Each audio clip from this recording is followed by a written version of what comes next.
Hello friends and welcome back to my YouTube channel. In this video we are going to discuss difference between data privacy and data protection. There's another video that discusses the difference between data privacy and data security, but this video we are going to talk only about data privacy and data protection. To begin with, let's quickly summarize what data privacy is. Data privacy is my right to choose what personal information do I want to share, with whom do I want to share it, why do I want to share it, what is my purpose of sharing this information, and can that party share my personal information with a third party, the complete information or a part of that information.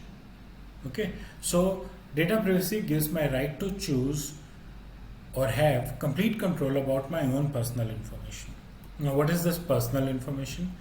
Personally identifiable information about a living person.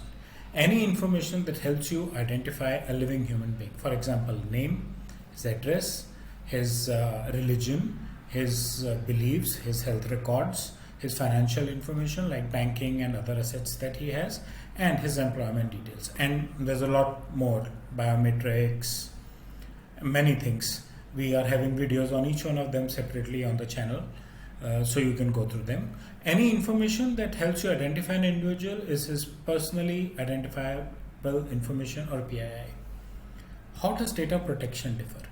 Data protection is the process by which you protect that the data that you have on your systems is not lost. Okay, there's a difference between getting a theft or a hacking versus data loss. Data loss means it is not accessible to you. Now, how do organizations do that?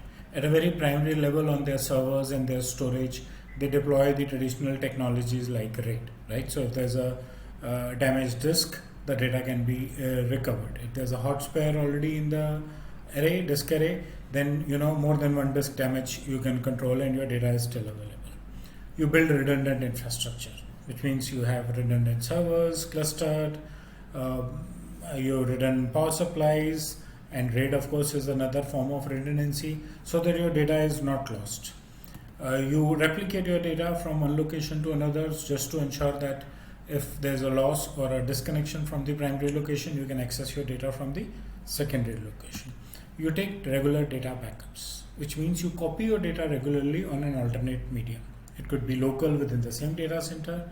It could be outside on cloud on a CSP. It could be remote to your remote data center, whichever way. But the idea here is that you have ensured that your data is fully protected. You don't lose it forever, right? Even if there is a loss by a damaged disk or a damaged data center or a damaged server, you can still get it back from your backups, right?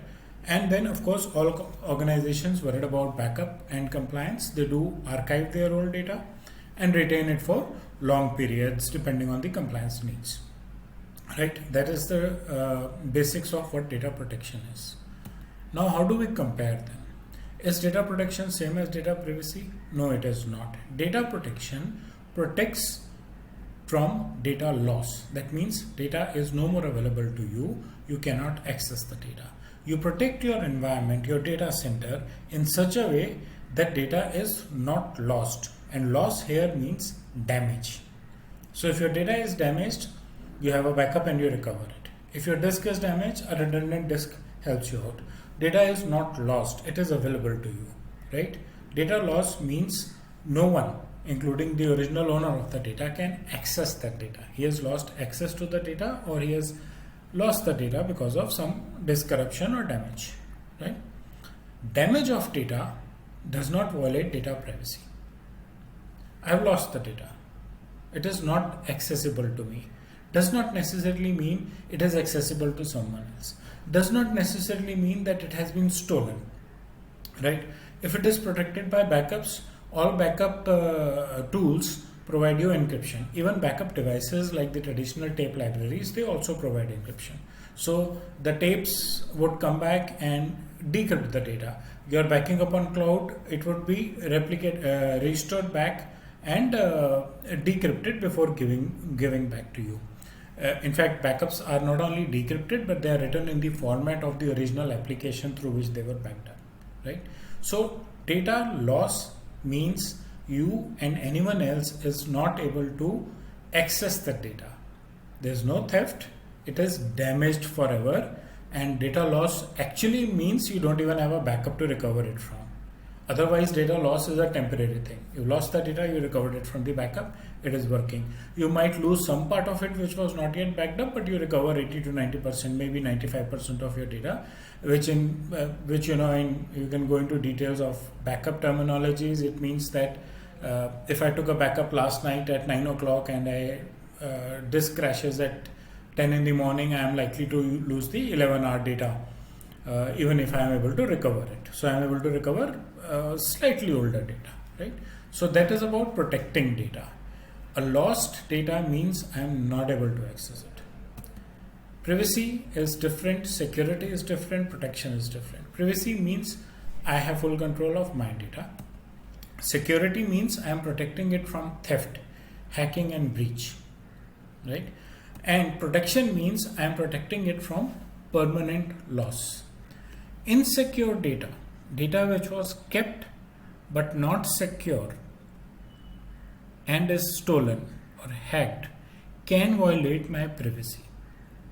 So when we talk of security, we deploy mechanisms like encryption. I have encrypted data. It is in an encrypted form on my equipment. Someone hacks my equipment, even if he is able to steal my data, he cannot read the data. Like I mentioned about backup tapes and cloud-based or remote backups, they are encrypted. So even if someone hacks over there, he cannot read my data because they are encrypted and kept in a different format. So insecure data, in the sense that it has not been encrypted properly and lost, can violate my policy. But data loss, which is physical damage to my data, does not violate my policy. It violates policy only if it is stolen in an insecure form. So that is the difference between data privacy, data security, and data protection. You can watch through my video on difference between data privacy and data security to get some more idea about what data security exactly means. If you like my video, please press the click button.